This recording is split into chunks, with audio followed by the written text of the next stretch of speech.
Thank you, Agility Linda. is responding. Thank you, Linda, and to Guy, and to Dave, and to all of you. It's your 41st anniversary, and how exciting of what you've done to both USA EE and what you've done on a global basis as well. So first, let's salute Anil Gora for what he said, because this address is going to be all about parity and the energy industry and a comparison of some of the other industry. And we say, can we get to the C-suite? Where are we today? And are we going to change it to the she-suite? If you share that with me. So let's also look at what a joy I've had just sitting next to Linda Stumpf. And I think you all know her, and she'll be talking again this afternoon. But she's a role model for exactly what we're talking about on the data. She's now gone on the board of Shell, and she's gone on the board of Edison International. And she just shared with me that 40% of Shell's board here are women. So, Linda, thank you for being a role model, and for all in the room, US and international, for who you are and what you do. We want to say thank you. Also, I think as we are in this unbelievable time, oil price hit the high today of $81, right? But the Me Too movement is all over the US and the world. And women are running for the office in the US and around the world in numbers that we've never seen before, and we'll touch on that. So, if we look at where are we across the board, just very quickly, we're stuck at about 5% of women as CEOs. And we look at the board seats, we're up to about 24% today on women across the board, and we'll compare that to the energy industry. And we'll move on to talk about data. All of these slides and additional slides are available on your own website, on your own app. So we give credit to you for putting those up. One of the areas that we'll talk about where women have moved that's extraordinary in your industry has been in CIOs and technology, and we'll go through some of the data. But when we look at where women are across the board and the parity issues, and generally 80 cents on a dollar. If you're in a STEM job and you're in technology or engineering, you're going to be at 96 cents on a dollar, except if you're Black or Hispanic, and we've got a lot of work to do. So I think that this slide shows we've got a lot of work to do in succession planning, because everything is about what are we doing, men and women, to advance up. And our pipeline will show up in the C-suite that we've only got about 10% in the next 3 years that we're pushing forward up to the executive suite.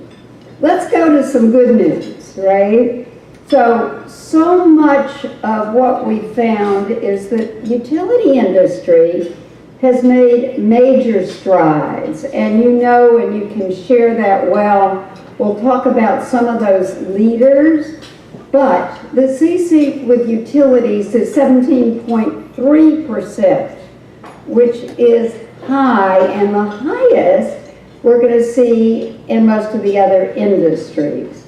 What's the other good news? That utilities in the S&P 500 had 54 women CEOs, or in the executive suite of 18.5%. And then the more good news is that we just talked about We've got quite a few women as utility CEOs today. And in the oil and gas industry, besides Occidental, we've seen the new president of BP America and the new president of U.S. operation at Shell, who Linda works with, have come on board to be women leaders, and that's 2018, and that's new. But when we look at, there are so many slides, and I think I have 10 slides that just show the impact on the GDP. So there's an impact slide that will show you that globally, if we just move this marketplace, that we can impact $5.87 trillion to the next decade, 10 years, against the GDP. Get that? That is extraordinary. And in the US alone, we can take that to over $2.87 trillion. So there are so many slides that will show you what will impact on the investment opportunity for this country if we just push women and women of color forward. And we were just talking about, as Linda and I were talking, you've seen the studies of what happens. And just really, really quickly, when we talk about boards, you've seen what happens in the Scandinavian countries, because they mandated, and Norway is 40%, and they've achieved that. What do you see in California is happening? They're mandating, it's not through yet, it could be a little extreme, but it's the first mandate. In the private sector, you've seen that CalPERS in California went ahead and said they wouldn't invest unless you had 1 or 2 women on your board. Same thing happened in New York State this year. The same thing happened as we go through and look at private investment funds of saying they would not invest in companies unless they saw women's leadership. Why is this slide so important? Because it shows that today white women are 61.7% of the workforce, but we're going down to 43% by 2060. And if you see the advent of Latinas and Hispanics and Black and Asian women, they are the majority by 2060. So what are we doing? And we've got another slide, but again, what we see is only 2.3% of African American women up at that C-suite and 1.2% for Latinas. I want to talk a little bit about an organization. There's so many organizations, the 30% Club, of getting women 30% on corporate boards. And we can tell you there are 20 other efforts, and men are championing. But a particular effort called Paradigm for Parity. How many people have heard about it? Well, we want you all to go back and talk to your companies and sign on. Edison International has signed on for sure. American Electric Power has signed on. But there are 83 companies now, this is 81, we've added 2, where the CEO and the Chief Human Resource Officers sign on to say we want to strive to get to parity by 2030. But you don't have to get there. There are 5 principles. You just have to show success, and you have to report internally. You don't have to report externally. So please come and see me if you want to go back to any company and make sure that that CEO is really taking on the next step, because our goal is to get 100 companies by the end of this year. So who are the women that are CEOs and what are the changes? So what did we say? 20% of this S&P group are women. So that is more than any other industry, which is startling. I think nobody had ever put together this data. To you, Tina, asked me to put all this together, and that's pretty exciting. And as we talked about, there have been changes, but you know Lynn Good and Duke Energy and what she's just been through, and Carolina and others, but there have been real progress, and yet only 5% women CEOs. Energy industry now has 6%. So what is the C-suite look like, and how do you compare to different industries? So I think you'll see that's extremely interesting. You can get copies of any of these other slides, but what we'll take through and say, how are you doing with chief financial officers, chief legal officers? We have all this data to really share. And what we do see, there's one piece of data that say the CIOs are 21%, there's another slide that says up to 35%. But if the changes are in technology of running every part of the energy industry, isn't it great to see that we have women running all of that?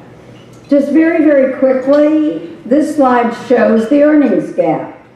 And what we know is at the entry level, there's equality just about in every industry, all right? But it really narrows gravely by the time you get to about 40 years old. And so right now we're seeing that gap be at about 25%.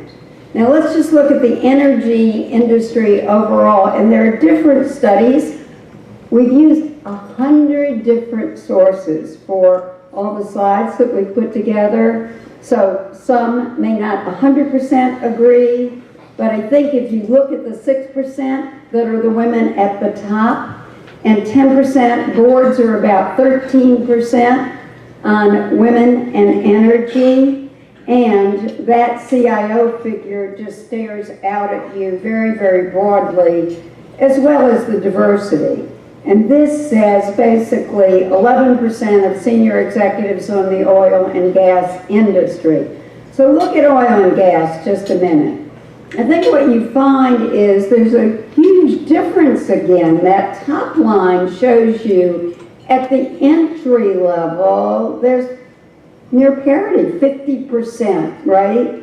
And then if you go down in the oil and gas and look on to the executive level, you get at that 24%. So now we compare you to other industries. This data came from the World Petroleum Council and BCG's report. And again, if we just compare more demographics at electric power generation, women consistently represent about 1/3 of the electric power workforce. From the Department of Energy's 2018 data, this shows you that their highest percentage is many in the nuclear power field, and the lower, ironically, is in solar. And this goes through and shows you that there's still about 1/3 of the women in the general energy workforce. Now let's just compare that, and we've got so many other slides that will take you through all kinds of energy slides and other industries. But let's just go through and talk through. We've been working to look at industry by industry, and here's a report that we've done, delighted to share copies, it's all online, called Women in Insurance. And the bottom line is there's 60% women in the insurance industry. But the pay disparity is 60 cents on a dollar in the executive suite. So we've started and working with their entire industry to drive those changes for women and women of color.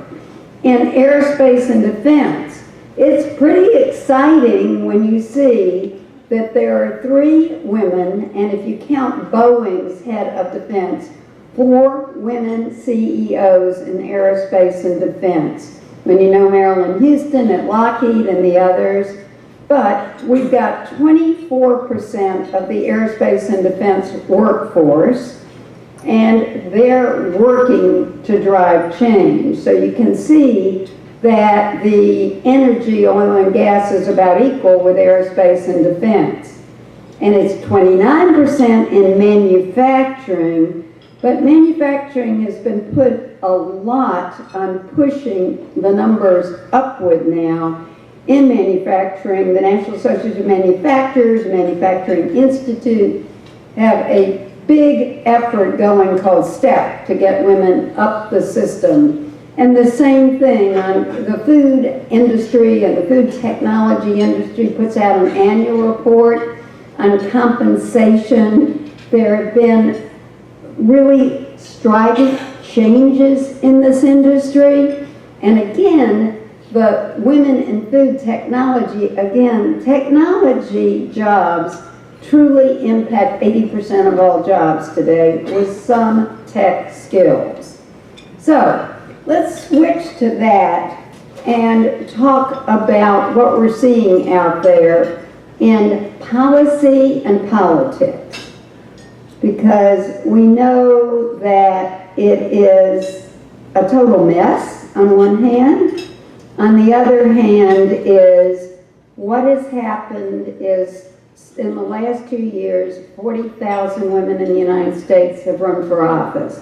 40,000. That means school boards and city councils up to the Congress. Right now, I did this slide in August, there were 422 women still running for the House and the Senate. Right now it's 200. But out of the 200 it's extraordinary when you look at race by race.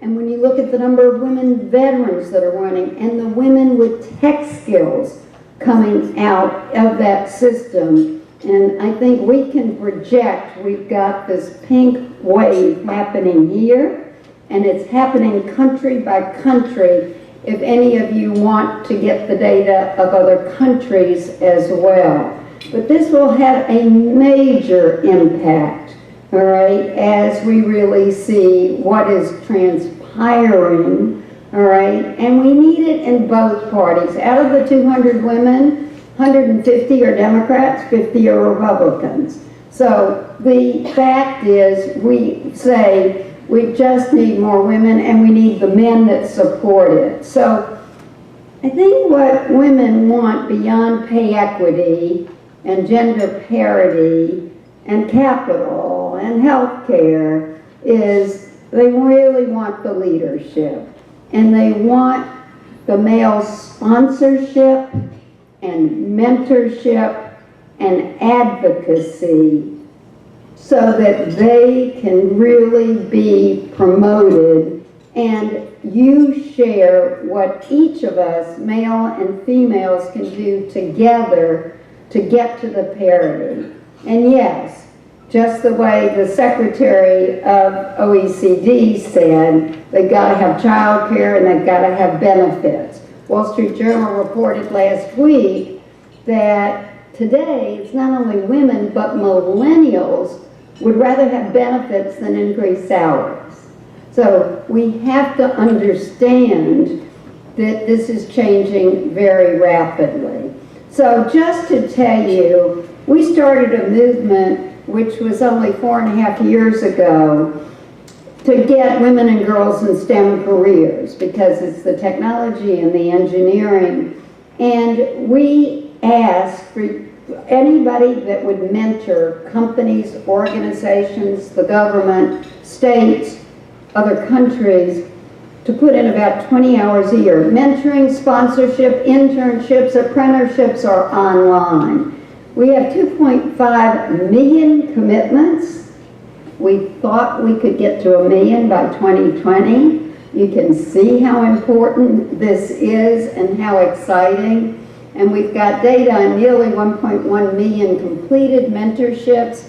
because the data will show you if you mentor, you're going to get 2.5 times more likely that that woman or young girl will succeed. And they're going to be much more engaged in their workforce, 2 times more likely. So this data is just extremely important that we see it. And with the paradigm for parity, one of the 5 tenets is that you sponsor. And I think, does everybody know the difference between sponsor and mentorship? Sponsor means that you're an advocate at the table for the job advancements. That means clearly that you're with them as an advocate on getting the next level of attainment in the workforce. So what can we do in terms of taking action? And I think you would join me in saying that we've got so much research. So it's not just what we're citing here. There is so much more that shows where we are. But what we need is for organizations to really get on board and for the companies to get on board and do this U.S. and worldwide, and to begin to look at what you want to do on the recruitment end. That means talent acquisition. And just really quickly, do you know that we've got just about as many students today in the United States in community colleges as we do to 4-year institutions? So the tech companies, some of the energy companies, and others have a new recruiting strategy of recruiting them out of 2-year institutions and giving them so much of workforce training there. And particularly true because of the minorities and women of color that are in there. So there are new ways, new social media ways, right? Indeed, everybody, who knows Indeed, right? They're recruiting 9 million companies are working with them now to recruit online on talent. And most of the energy companies are working with them too. So recruiting and setting some goals on recruiting, and then building them up the pipeline. So the mentorship and the sponsorship, building that inclusive talent and culture, and getting the advocates, and getting those people that are doing the recruiting out there at the universities or on the marketplace or online on your website that look like them. And using the data and reports as a baseline that every company, all the organizations, the government can use to really report success, and is using succession planning, because everyone, and for those that are thinking about retiring, what are you doing in your own succession planning? What are your companies and organizations doing? So I think I've gone to another slide, John, that shouldn't be up there right now, but let's just see. The importance of what we're doing, this is John Pomper. So the importance today is it's a new environment. And the number of nuclear scientists, the numbers of CIOs, and who is really making a difference is just so important to all of us. It is a real treat to see this organization, not only the US side, but the international side, saying we can make a difference. So wouldn't it be great if every single person in this room made a goal today to do one thing to advance women and women of color in your organizations to really make the difference? We have the talent, as we see, that is extraordinary. I'm really lucky to be associated with Diversified Search, which is the #1 executive search firm. That's the woman-owned firm. But all of the executive search firms are making such a priority of this, U.S. and globally. And so it's just a delight to have the intelligence of this group, to have the research data that we've got, to get our baselines in order, and to commit to action. So I'm really grateful to you and to the organization. I was able to talk to the Platts Energy and S&P Global Conference, and I must say that conference in New York that they hosted had about 300 young women who all wanted to talk, and minority women and those in Houston, and all they wanted to do is talk about their career steps for action. So it is time now to take what the Secretary General said and to really thank your own leadership.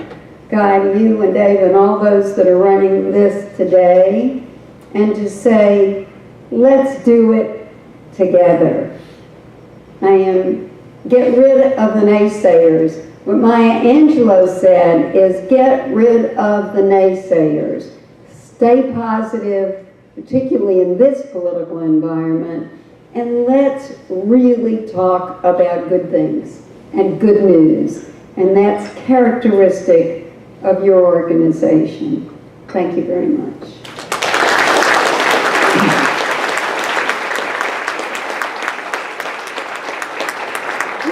We'd like to open up for any questions or comments, all right? And Tina, do you want to start? Anyone would like to start? Yes. Go. So, Andrew Slaughter, in the companies where there are women leaders already in the C-suite, you had a whole list of them there. Do you find that they are more proactive in building up their pipelines, their succession pipelines? Are they already creating a more higher potential environment for the women down the chain? I think, and Linda, you could join me on this, I think we would say yes, but it means it's not only the woman at the top, it's who's on the board. They've got 40% women on board on Shell Oil. It's not only the board of directors, is it in your culture? Is it part of your talent strategy, both talent acquisition and talent advancement? Is it truly part of your culture? Because the energy industry is having so much competition out there because the Amazons and the Googles are going after some of your engineers and are going after, so you've got to make certain that that culture is going to make a change, and Deloitte's doing a good job. Okay? Who else? Linda, do you have a comment of what you've seen and what you're helping to lead? I agree with everything you've said. I think the cultural change is important, and I think we still have a ways to go in this energy business. We are still not, we're recruiting a lot. There are a lot of women and other ethnic diversities. I like to think of diversity in a broader sense, but we are losing too many, and it's either because it's still too hard to balance, and the companies have to work at it, and it could be cultural. Some places women just don't, and so it's a journey, and we just have to. It is a journey, but it's now, because the competition and millennials are showing they only want a job for 6 months, they want the next challenge, or they want out, right? So the importance is to really captivate. And for the energy, if we've only got up to 30% average women in the energy industry, and we've only got about 11% at the top. How do we want to change those numbers?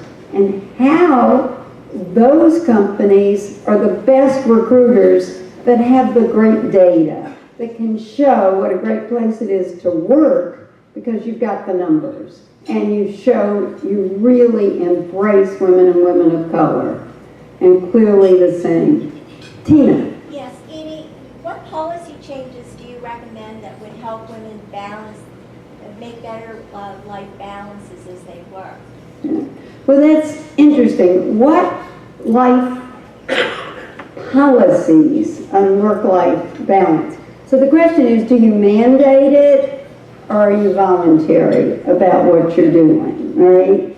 So if we look at companies like Deloitte or Accenture, they're all making it voluntary, using it as a recruitment way to go.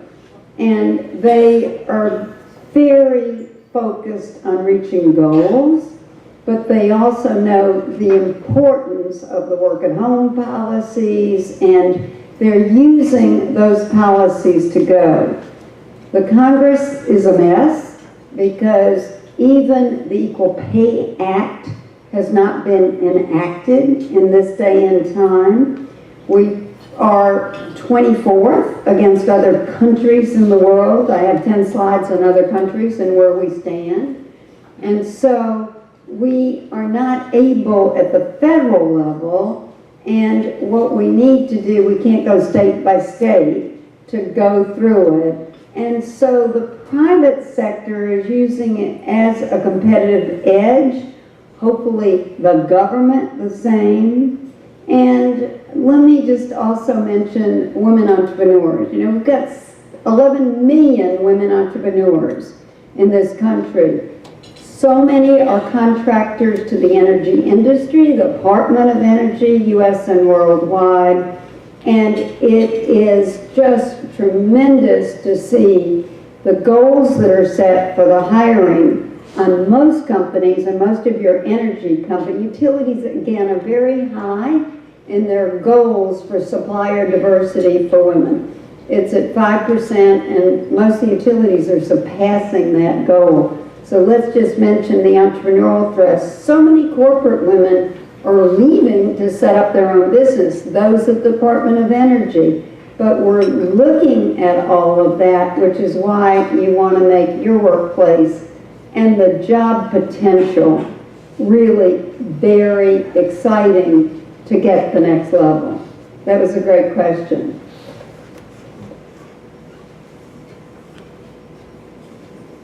Guy, you were saying, excuse me, yes. Thank you very much though for very interesting subject and very interesting presentation.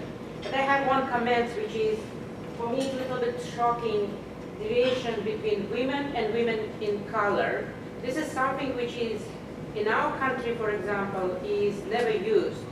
I mean, as soon as we not starting divided, the women and women in color, maybe it's starting to change the view of the men. I mean, I never hear that it's men in color. So it's, as soon as we stop to divide it, to integrate it as a woman, as a whole community, maybe starting to change the mindset of the people as well. Well, it's very important on the mindset, but if we say that women of color will be the majority by 2060, and our numbers are so low, we have to, men and white women, have to support our women of color sisters.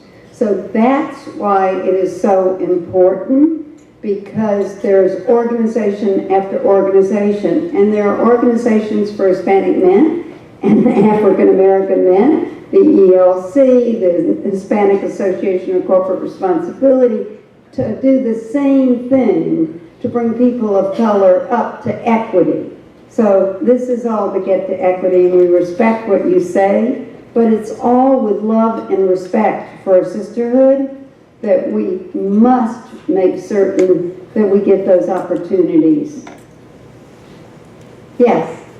As I said this morning, this is my first time in America, and this is my first time of hearing women of color phrase. All right? To be honest, it's a very disturbing thing to hear. I believe women are women and we should avoid saying women and women of color. Agree. Yes, so we agree women are women, but what we're saying is, in the corporation, in the talent, we've got to make sure that women of color get their fair share. And we're really putting, because our numbers are so low on their advancement. So we're working hard on making sure that we've got equality, right? So it's important. Yes? So what would your number one piece of advice be to my 20-something daughters who are just getting ready to fray? What would be the one thing you would tell them as up-and-coming career women? Did everybody hear that question? You say you have 3 daughters? So you have 3 daughters, and what would my message, our message be for them? What a tremendous time to be in this country and to really get skills, because the jobs that require, whether it's technology or engineering, the STEM area is tremendous, but also for those that may want to run for office, may want to, the opportunities today for women to be what you can be. But if you want to look at making money, then what can you be, and ask how much do you want to earn and what do you want to do to give back. So it's just extremely important that every daughter is not the same. And I also think, because you're fervent in supporting your daughter, I think what's so exciting is to see the men step up, and daddy's daughters who want to see their daughters succeed in the STEM area or in some field where they feel they've got leadership, whether it's in research and academia, or whether it's an energy, one of your energy centers, research centers, or whether it is to go to the corporate suite and work your way up, to really work on something that you love. Thank you, Tina. Thank you so much.